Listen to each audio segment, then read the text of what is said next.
میرا سوال ہے کہ ٹوپی کے بغیر نماز پڑھنا کیسا ہے؟ ٹوپی کے بغیر نماز پڑھنا جائز ہے،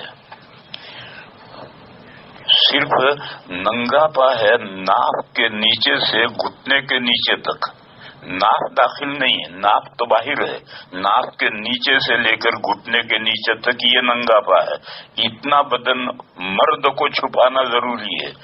اس میں سے اگر کچھ حصہ کھلے گا تو پھر مسئلہ گڑبڑ ہو جائے گا، لیکن اس کے نیچے پنڈلی اور نیچے پیر ہے اور ناک کے اوپر پیٹ، سینہ اور سر ہے، یہ اگر کھلا رہے تو نماز ہو جائے گی۔ یہ تو مرد کے لیے ہے۔ اور عورت کے لیے سطر تو یہی ہے، ناک کے نیچے سے لے کر گھٹنے کے نیچے تک یہ اس کا سطر ہے۔ اسی لیے ایک عورت دوسری مسلمان عورت کے سامنے بھی بے ضرورت اپنے بدن کا یہ حصہ نہیں کھول سکتی۔ بچہ پیدا ہونے کی ضرورت ہے وہ الگ مسئلہ ہے، شوہر کی ضرورت ہے وہ الگ مسئلہ ہے، باقی بے ضرورت اتنا بدن عورت کو نہیں کھولنا۔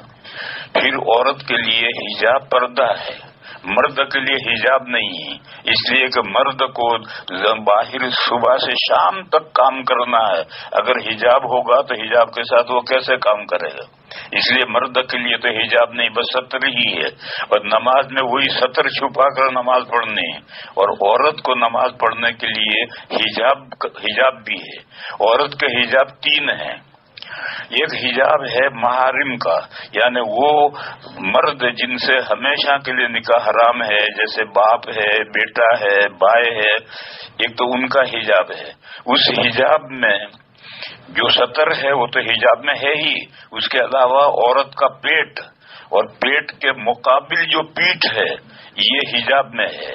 عورت اپنے باپ کے سامنے یا بیٹے کے سامنے یا بھائی کے سامنے اپنا پیٹ بے ضرورت نہیں کھول سکتی، اور اس کے مقابل جو پیچھے پیٹھ ہے یہ بھی نہیں کھول سکتی۔ سینہ حجاب میں نہیں، اور سینے کے مقابل پیچھے جو پیٹھ ہے یہ بھی حجاب میں نہیں، کیونکہ عورت کو بچے کو دودھ پلانا ہوگا۔ اب گھر میں وہ دودھ پلائے گی، چھاتی کھول کر وہاں باپ ہے، بیٹا ہے، بھائی ہے، اس سے کیسے پردہ کرے گی؟ اس لیے شریعت نے چھاتی کو، عورت کی چھاتی کو محارم کے حجاب میں نہیں رکھا، اور چھاتی کو نہیں رکھا تو اس کے پیچھے جو پیٹھ ہے وہ بھی نہیں رکھی۔ یہ تو محارم کا حجاب ہے۔ دوسرا حجاب ہے اللہ پاک کا۔ بندی جب اللہ کے سامنے نماز کے لیے کھڑی ہو تو پھر اب اسے پورا بدن چھپانا ہے، صرف چہرہ جتنا وضو میں دھونا فرض ہے اتنا چہرہ حجاب سے باہر ہے، اور دونوں ہتھیلیاں حجاب سے باہر ہیں، اور ٹخنے نہیں، ٹخنے کے نیچے دونوں پیر حجاب سے باہر ہیں، باقی سارا بدن اللہ کے حجاب میں ہے، اس کو چھپا کر کے نماز پڑھنی ہے۔ ٹخنے بھی چھپانے ہیں، اگر ٹخنے ظاہر ہوں گے تو نماز نہیں ہوگی۔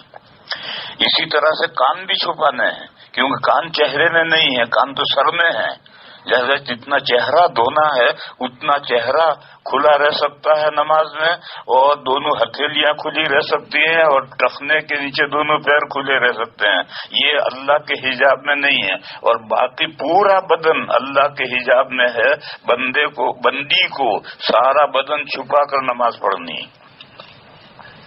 تیسرا حجاب ہے اجنبیوں کا، جن سے نکاح کسی فی الحال جائز ہے یا کسی بھی وقت جائز ہے، ہمیشہ کے لیے وہ اس کے لیے حرام نہیں ہے، یعنی اجانب کا حجاب ہے۔ اس حجاب میں قرآن کریم نے چہرے کو لیا ہے۔ سورہ احزاب میں آیت ہے، یا ایھا النبی قل لازواجک وبناتک ونساء المؤمنین یدنین علیہن من جلابیبہن۔ یہ کہا اے پیغمبر آپ اپنی بیویوں سے کہیے، اپنی بیٹیوں سے کہیے، اب مسلمانوں کی عورتوں سے کہیے، سب کے لیے ایک حکم ہے، بیویوں کا کچھ حکم الگ ہو اور بیٹیوں کا کچھ الگ ہو اور مسلمان عورتوں کا حکم الگ ہو، ایسا نہیں ہے، سب کا ایک حکم ہے۔ ان سے یہ کہیے کہ وہ جب گھر سے باہر نکلیں تو اپنے اوڑھنے کو قریب کر لیں۔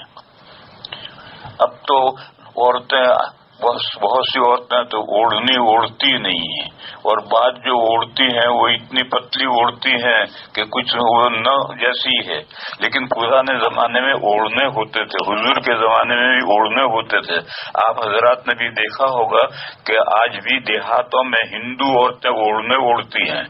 تو اوڑھنا اون کا یا سوت کا اوڑھنا اوڑھ رکھا ہے تو دائیں کان کی طرف سے آگے ناک کی طرف کھینچ لیں اور بائیں کان کی طرف سے ناک کی طرف کھینچ لیں تو بیچ میں ایک لکیر ہوگی، اس لکیر سے نظر آئے گا چلے گی عورت.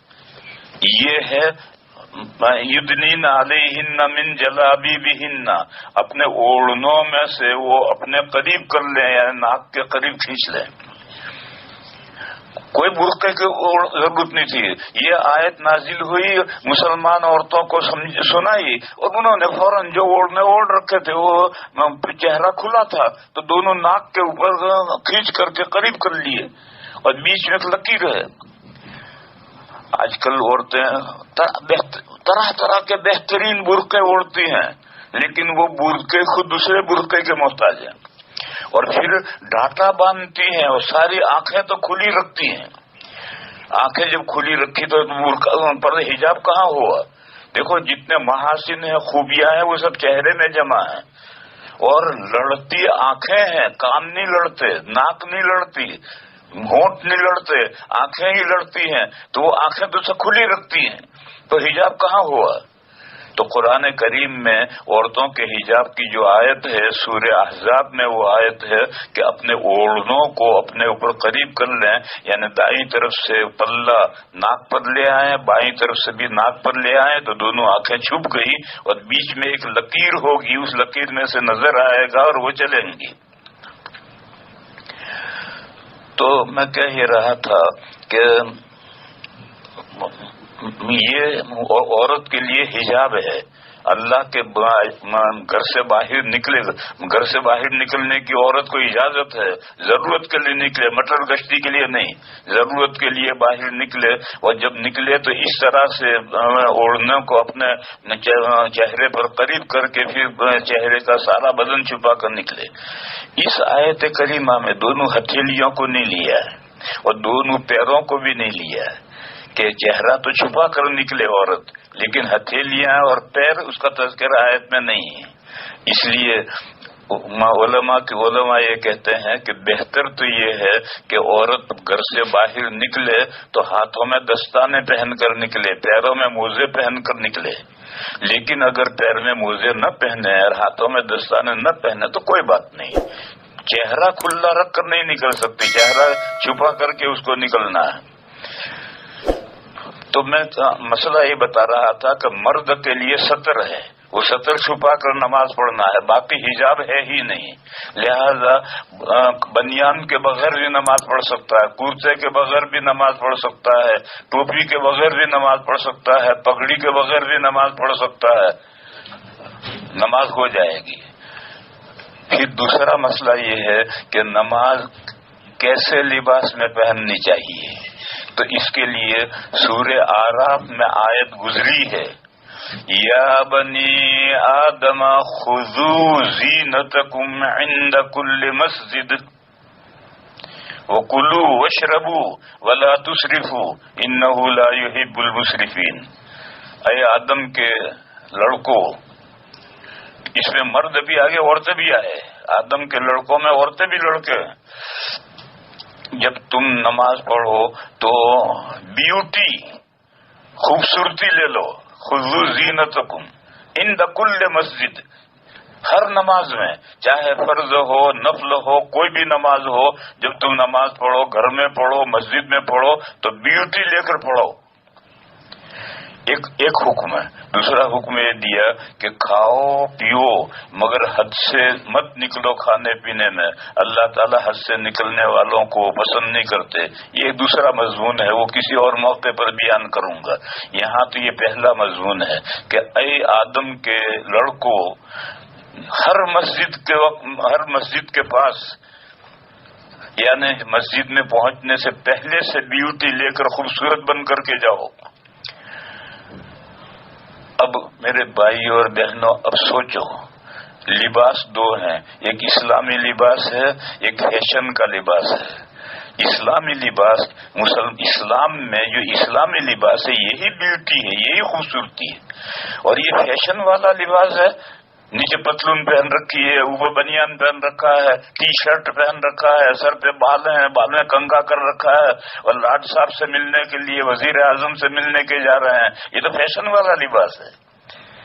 ہمارے بزرگوں کے پاس میں جب کوئی آدمی جاتا ہے اور اس کے سر پہ کچھ نہیں ہوتا ہے تو جیب میں سے دستی رومال لے کر سر پہ باندھ کر بھی ملنے کے لیے آتا ہے۔ معلوم ہوا کہ اس مسلمانوں کے اندر اور اسلامی لباس کے اندر سر کا چھپا ہوا ہونا یہ بیوٹی ہے، خوبصورتی ہے۔ لہذا اللہ کا حکم یہ ہے کہ جب کوئی بھی نماز پڑھو تو خوبصورت بن کر کے نماز پڑھو، لہذا سر پہ ٹوپی پہن کر نماز پڑھنا چاہیے، اور پگڑی باندھ کر پڑھو تو واہ واہ واہ واہ، اس کا تو کہنا ہی کیا ہے۔